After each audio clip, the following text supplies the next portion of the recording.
L'évolution de l'industrie minière a été fulgurante dans les 100 dernières années. Étant à plusieurs occasions au cœur de préoccupations de différents ordres, elle a eu à se réinventer et à s'ajuster afin de régler les enjeux auxquels elle faisait face. Aujourd'hui, la réputation de l'industrie minière abitibienne et québécoise n'est plus à faire. Notre géologie, notre géographie, nos avancées et la volonté de bien faire les choses font de cette industrie un moteur économique important qui inspire la fierté.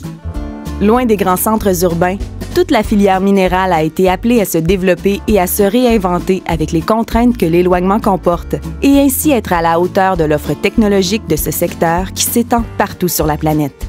L'Abitibi-Témiscamingue et son industrie minière a su, au fil du temps et de son développement, relever de nombreux défis. Maintenant, ce n'est pas seulement une main-d'œuvre qualifiée que la région peut offrir, mais également une expertise reconnue internationalement, ainsi qu'une filière minérale complète qui met à profit autant les centres d'enseignement, les entreprises privées établies sur notre territoire que les sociétés minières elles-mêmes. Le futur de l'industrie minière abitibienne et québécoise est donc sur le chemin d'un avenir prometteur.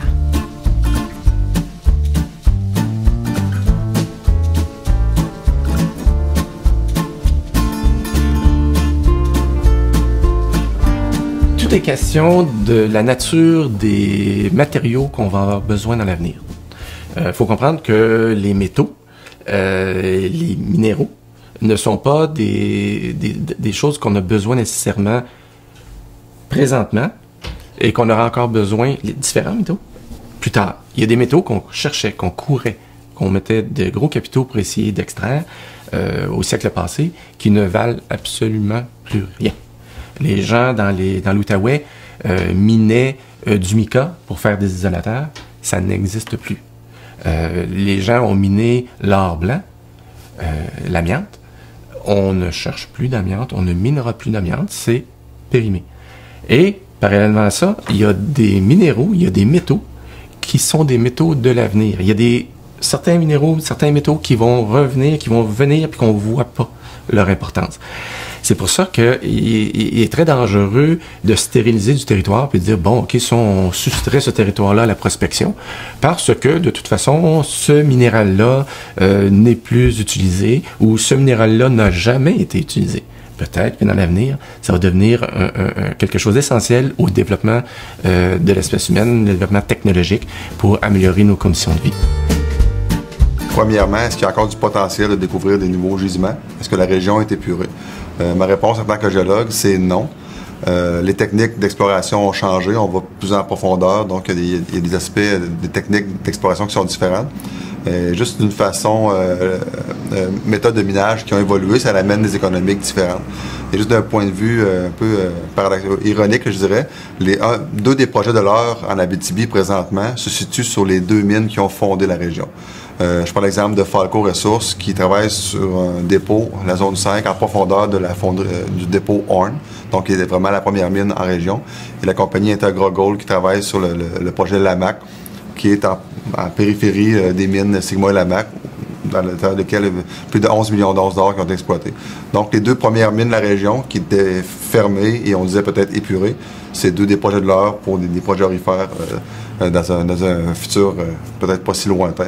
Donc le potentiel de découverte est encore très grand dans ce genre de dépôt-là. Et aussi dans les différents métaux qui vont être les métaux de l'or. On a parlé précédemment, terre rare, lithium, platine, platinoïde. Donc c'est des dépôts qui sont présents et qui deviendront éventuellement économiques. Dans un téléphone cellulaire, il y a plusieurs métaux. Puis je prends juste le téléphone cellulaire, mais ça pourrait être un ordinateur, ça pourrait être n'importe quoi. Il y a plusieurs métaux. Puis pour avoir ces métaux-là, ben ça prend une mine. Puis aussi, ben l'industrie minière, ben, c'est une industrie qui a beaucoup évolué dans les dernières décennies. C'est une industrie qui est partie, qu'on faisait comme dans le temps. Puis si on fait un retour en arrière avec la société en général, l'environnement a beaucoup évolué aussi. Puis l'industrie minière a suivi cette évolution. On a des gisements de terres rares au Québec qui sont pas encore en exploitation, évidemment, mais qui sont des projets en développement. Et on croit beaucoup que va transformer finalement, on va miner d'autres produits. Je pense que certains, on le voit à travers le monde, la demande qui bouge beaucoup au niveau de ces nouveaux matériaux.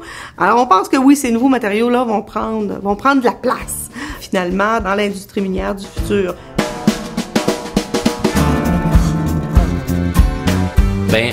Il y a des processus de transformation qui ont débuté, certains cas qui se sont presque complétés, dans le sens que le processus de québécisation, par exemple, de la main-d'œuvre, était en cours déjà depuis longtemps. On peut dire qu'aujourd'hui, c'est assez homogène quand on regarde la population qui y travaille. D'autres processus se sont entamés, comme celui de la place des femmes, par exemple, dans l'industrie. On peut penser que c'est quelque chose qui va continuer à croître, comme l'importance de la santé-sécurité qui va continuer, l'importance aussi du lien entre le secteur minier et le secteur de la recherche, qui est devenu de plus en plus important dans les dernières années. Je pense que ça, on va continuer à aller plus loin. On pourrait penser que, naturellement, quand tu es un chercheur, on dit toujours on veut un chercheur qui trouve, mais un chercheur qui cherche, finalement, trouve aussi d'autres problèmes. Et avec le temps, mais naturellement, ça nous amène, on est toujours en mode recherche et en mode de trouver des solutions à des problèmes qu'on n'avait peut-être pas identifiés il y a 10, 15 ou 20 ans. Donc, notre rôle dans le futur m'apparaît toujours être présent et même, je dirais, grandissant. Il s'agit de trouver la façon d'avoir une relation avec celui qui a les problématiques. Certains peuvent nous dire, oui, mais vous travaillez pour les industries minières, vous n'êtes pas indépendant. Notre objectif, c'est pas d'inventer des problèmes. On se partira pas une mine pour avoir des problèmes. Les opérateurs miniers ont des mines, ont des problèmes qu'il faut solutionner. On va travailler sur ceux-là, ils sont réels. Donc, c'est comme ça qu'on travaille. Mais on travaille, notre objectif dans le domaine du génie, c'est de trouver des solutions à des problèmes. Donc, on peut s'attendre à ce qu'on va être présent et peut-être encore plus encore avec le temps. Et surtout qu'on veut établir un climat qui est d'autant plus intéressant pour les producteurs de venir chercher, de trouver l'intérêt de travailler des étudiants, par exemple, sur leurs problèmes et finalement faire en sorte que ces étudiants-là vont se retrouver chez eux par la suite, bien formés, à même d'aborder ou d'attaquer des problèmes et d'assurer, si on veut, l'application de solutions. Ce que je voudrais donc voir, c'est que dans le volet roches et minéraux dans les écoles, que les jeunes soient placés très très jeunes en présence de roches, de minéraux pour exploiter ça et que leur intérêt soit développé très très très jeune pour ce secteur-là. Un étudiant qui est en 4e ou 5e secondaire qui doit faire son choix de carrière, qu'il soit aussi conscient de toutes les possibilités et les carrières qui sont disponibles dans l'industrie minière qu'en aéronautique ou dans le domaine de la santé. Pour les prospecteurs, nous autres, on va continuer d'utiliser des moyens haute technologie, la géochimie, la géophysique. La géophysique évolue tout le temps vers des nouvelles technologies. On va continuer à marcher dans le bois, continuer à prospecter, parce que c'est essentiel. Parce qu'il est impossible de trouver sans mettre les pieds sur le terrain. Il y a des gens, souvent, c'est très, très commun de voir les gens dans la société, les gens qui connaissent pas l'exploration, de dire « Ah, maintenant, vous faites tout ça par satellite. » Ah oui, c'est tellement facile par satellite. Non. La réponse est non. La télédétection, l'imagerie est un outil parmi les autres. C'est jamais facile de trouver un gisement. Si c'était facile, tout le monde en aurait un. Et le prix des métaux serait très, très, très bas. Fait que dès qu'il y a une demande, dès qu'il y a un besoin, et puis une difficulté d'en avoir, c'est ça qui fait que on continuera à en chercher. Puis il y a certains minéraux qu'on va abandonner, certains éléments qu'on ne cherchera plus, d'autres les remplaceront. Il y a tout cet amalgame de technologies-là qui va faire qu'à certains endroits, il va y avoir moins de travailleurs manuels, mais il va y avoir peut-être plus de travailleurs qui vont avoir à gérer ça. Donc, une modification dans les tâches, probablement, dans les compétences, tout ça. Puis ça, c'est encore tout un volet qui s'exporte, qui s'amène ailleurs quand il faut, puis qui va être reconnu, ça, c'est clair. On a la chance de pouvoir dire qu'on a, si rien ne change, qu'on a pour une durée de vie de 20 ans. Donc, c'est une longue période de vie de mine. Ça, c'est intéressant parce que ça amène de la sécurité d'emploi à l'ensemble de nos employés. Donc, famille, entrepreneurs, il y a beaucoup de gens qui gravitent. Là, on parle de nos employés, mais d'emplois directs, mais il y a beaucoup d'emplois indirects. Il y a beaucoup d'entreprises qui travaillent avec nous. Il y a beaucoup d'organismes avec qui on travaille, qu'on fait des projets et ainsi de suite. Donc, c'est beaucoup plus que juste nos employés. Donc, ça, c'est intéressant.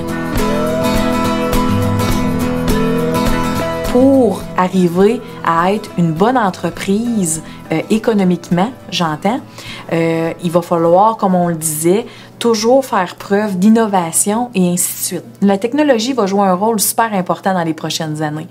On va le faire avec nos employés parce que inclure la technologie, c'est de se donner des outils pour devenir meilleur et performant, puis peut-être venir combler certains aspects de l'opération, comme par exemple entre les quarts de travail ou pendant qu'on a des temps d'attente obligatoires quand on fait les sautages et ainsi de suite.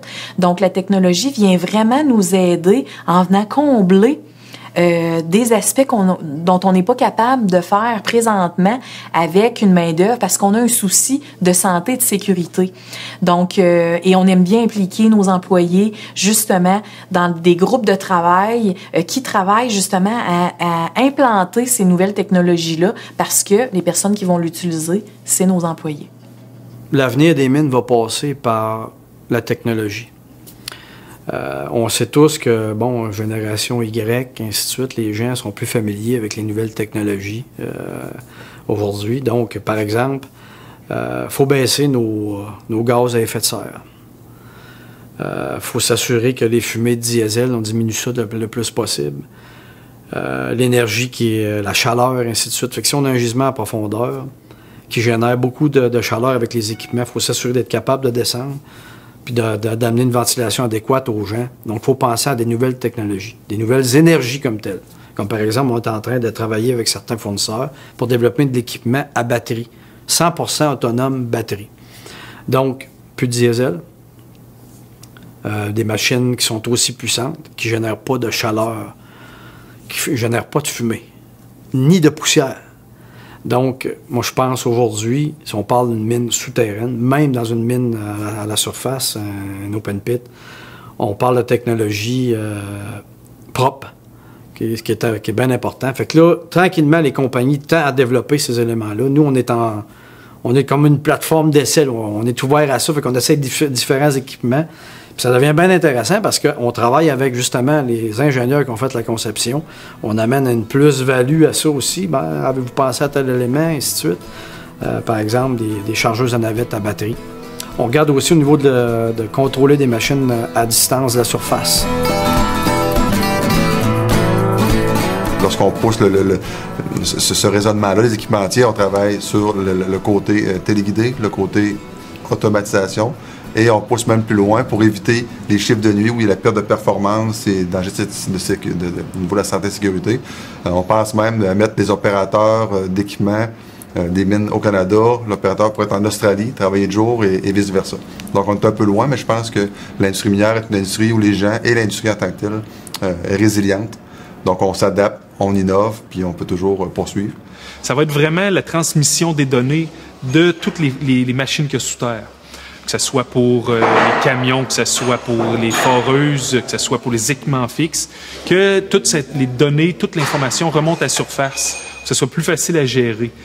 Ça va aider à gérer la ventilation, ça va aider à gérer côté entretien des machines, que ce soit des entretiens préventifs, que ce soit des entretiens prédictifs.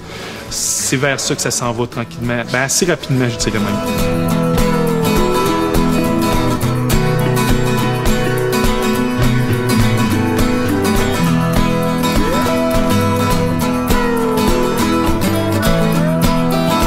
Il n'y aura pas moins de monde. Il va y avoir juste moins de monde sous terre directement aux travaux. Dans les places qui sont presque pas accessibles. Quand on parle de mines qui vont aller peut-être à 3 000 4 000 mètres sous terre, c'est difficile de mettre une main. Mais les emplois vont se modifier. Là, on prend un virage vraiment technologique Mais il y a une vague qui va suivre en arrière, qui est vraiment la formation de la main-d'œuvre pour être capable de gérer ce virage technologique-là. Il faut être connecté sur l'industrie. Il faut être très ouvert aux nouvelles technologies. L'avènement de l'enseignement par simulateur va être très important au cours des prochaines années. Les défis de l'avenir ont des grandes thématiques, on les connaît. L'automatisation. On peut penser qu'un jour, les équipements miniers vont s'opérer à distance. C'est une réalité qui va se réaliser un jour. Il y a peut-être, je crois, des étapes qui vont progressivement nous amener à ça. Et les opportunités d'affaires au niveau innovation, en ce moment, sont peut-être plus tangibles vers les étapes, les solutions partielles qui vont mener vers des solutions d'automatisation intégrale. Il y a déjà des initiatives qui vont dans ce sens-là aujourd'hui. Mais quelles sont les étapes progressives qui vont nous permettre d'aller vers cette vision-là? Il y a énormément de choses à faire, énormément d'innovations qui vont être une pièce du puzzle. Et un jour, on va se rendre compte qu'il y a suffisamment de pièces en place pour configurer le tableau complet de l'automatisation minière.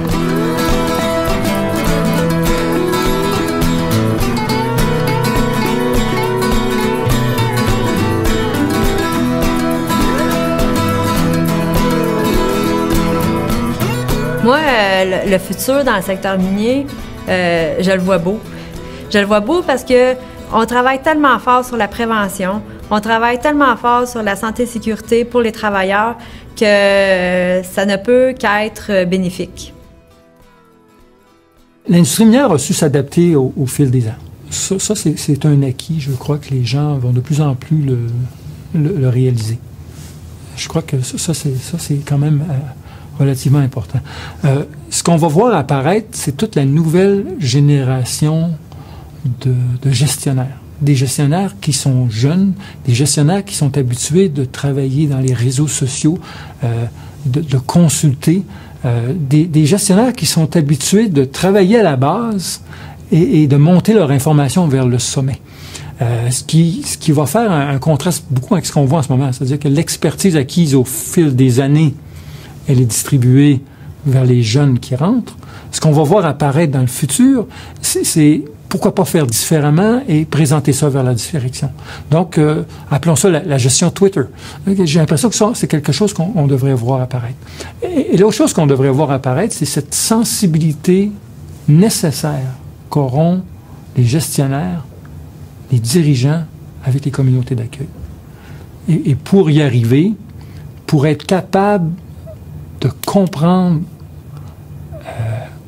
comme étant des gens du milieu, il va être important d'intégrer des gens avec une formation sociale pour que ça soit dans leur caractère. Parce que les dirigeants ont quand même des obligations financières, des obligations d'ingénieurs à faire. Et s'ils veulent réussir à combiner le côté social et s'intégrer de façon crédible avec les communautés, encore faudrait-il qu'il y ait un langage commun. Et il y a des gens qui ont des formations là-dedans. Je ne serais pas surpris du tout qu'on voit apparaître ça dans les prochains. Les sociétés minières se sont regroupées. Ils se sont dit on a vraiment un problème de santé et sécurité du travail dans notre industrie. Trop d'accidents. On a besoin de s'améliorer. On décide de créer l'association. Alors l'association s'est donc forgé une place en santé et sécurité. On a aidé à développer une formule de supervision, différentes choses pour aider justement à améliorer notre performance en santé et sécurité. Maintenant, on travaille sur le développement durable. Toute l'implantation de pratiques dans le développement durable, l'implantation d'initiatives vers le développement minier durable. Cette initiative qui va nous aider justement à améliorer notre performance, d'aller au-delà des conformités environnementales, mieux travailler avec les communautés et mieux travailler pour réduire finalement nos émissions atmosphériques et évidemment travailler au niveau de la réduction de l'utilisation de l'eau. Je pense que par le passé, les mines gardaient leur information pour eux et vivaient un peu en vase clos ou dans l'industrie minière. Maintenant, l'industrie devra communiquer encore plus avec la population en général, et pas seulement leurs voisins, mais la population à l'extérieur de la région, surtout dans les grands centres, pour informer les gens. Et on commence à toucher aux impacts sociaux. Mais je pense que à mesure que les années vont passer, on pourra plus se sortir de ça. Il va vraiment falloir intégrer les populations. Les gens maintenant sont de plus en plus instruits. Et les informations, ça se promène tellement rapidement là, avec réseaux sociaux et autres, que tout le monde est informé de tout. On ne pourra plus faire rien en cachette. Donc, tout va être public et il va falloir être vraiment très, très vigilant et être conscient que les pratiques minières et d'autres industries, là, c'est pas spécifiquement minier, vont être scrutées à la loupe par tout le monde et il va falloir être redevable de toutes les actions. Je pense que l'ouverture du Nord, peut être quelque chose de bien intéressant pour le développement du secteur minier. Là, on va travailler avec des pratiques différentes, innovantes. On ne peut pas travailler de la même façon que ce qu'on fait dans le Sud. Donc ça aussi, je pense que ça va être quelque chose de bien intéressant de voir comment l'évolution va se faire. On travaille aussi de plus en plus avec des nouveaux métaux. Là aussi, il y a une dimension, tu sais, quand on parle des terres rares puis tous les métaux qui finissent en ium. Okay? Donc, là aussi, c'est tout un champ de développement là, qu'on commence à se positionner.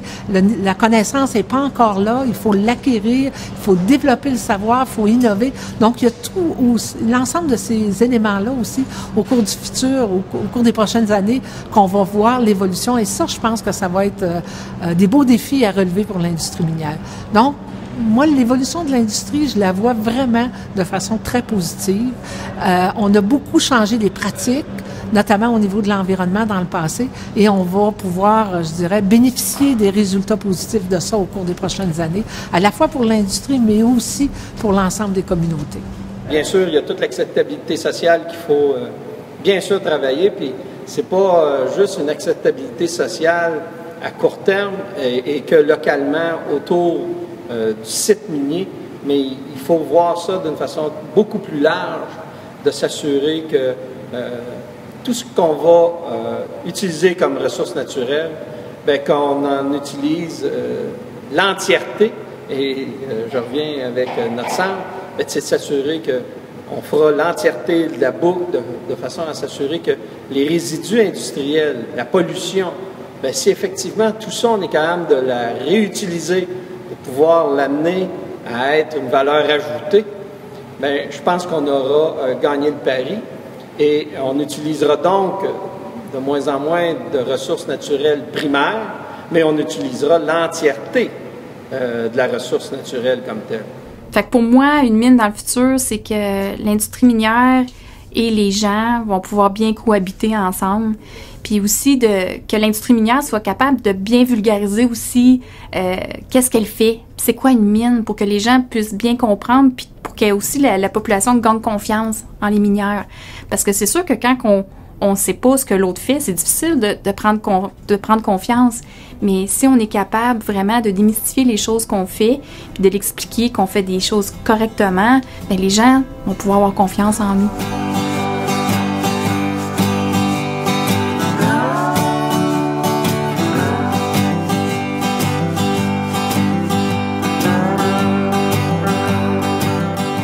If I was young, I wouldn't go west, I'd go north.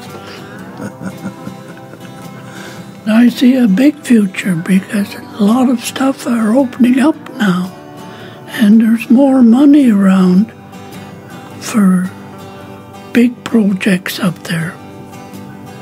And with the fly-in, fly-out jobs, more people be interested in going.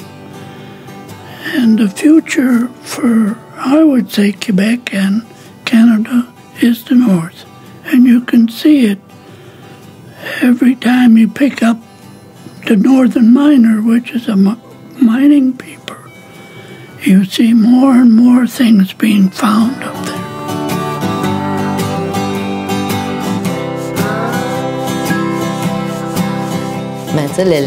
La Abitibi-Témiscamingue est déjà dans le nord. fait affaire dans le Nord depuis déjà longtemps. Il ne faut pas penser que le Nord, tout d'un coup, s'est ouvert. Là. Les entreprises de forage, les services experts, les laboratoires d'analyse qui sont en Abitibi font affaire déjà avec les compagnies qui travaillent dans le Nord. Puis, tu sais, ça, c'est vraiment clair. Mais encore une fois, si on n'est pas capable de trouver l'investissement pour aller faire les travaux à la base, il n'y en a pas de contrat qui se donne à l'Abitibi. On a vu vraiment une migration durant les dernières années de petits projets vers de plus grands projets. Les banquiers, les investisseurs demandaient des gros rendements, des gros projets, mais on voit qu'ils sont plus sensibles justement à la variation des prix des métaux et une simple variation d'un élément peut changer le risque considérable. Donc on voit peut-être l'apparition de plus en plus de plus petits projets durant les dernières années qui sont moins risqués. Donc je pense aussi que ça va changer. Il va y avoir un retour vers justement des pratiques qui sont plus petites, des projets moins risqués, qu'on est capable d'avoir un meilleur contrôle sur nos opérations. Il y a une dynamique comme ça de protéger notre territoire, de protéger le territoire d'exploration, de le garder ouvert. Les mines elles-mêmes vont sûrement évoluer, autant au niveau environnemental que dans leur type. On pourra pas miner les choses comme on le fait maintenant. Les gisements trop petits vont devenir problématiques à miner au niveau des exigences que ça fait sur les humains qui ont à être présents. Présentement, on va surtout vers des systèmes à distance. Évidemment, on veut protéger la santé, la sécurité des travailleurs. Ça fait que souvent, ça nécessite des chantiers plus gros, donc un autre type de gisement. C'est pour ça que les mines à ciel ouvert, ces carrières-là sont de plus en plus en vogue parce que c'est très mécanisé. Puis évidemment, c'est pas comme les anciennes mines où les gens pouvaient travailler dans des chantiers qui ont 2 mètres de large ou 1 mètre de large. On entend aussi la mine du futur. Vous savez qu'il y a des projets. Il y a une société qui travaille justement à voir comment est-ce qu'on peut aller miner dans l'espace. Alors, on est là, on le voit dans des films de science-fiction, mais il y a quand même des gens qui s'arrêtent à regarder comment est-ce qu'on pourrait aller miner dans l'espace. Donc, la mine de demain, on peut se l'imaginer de différentes façons.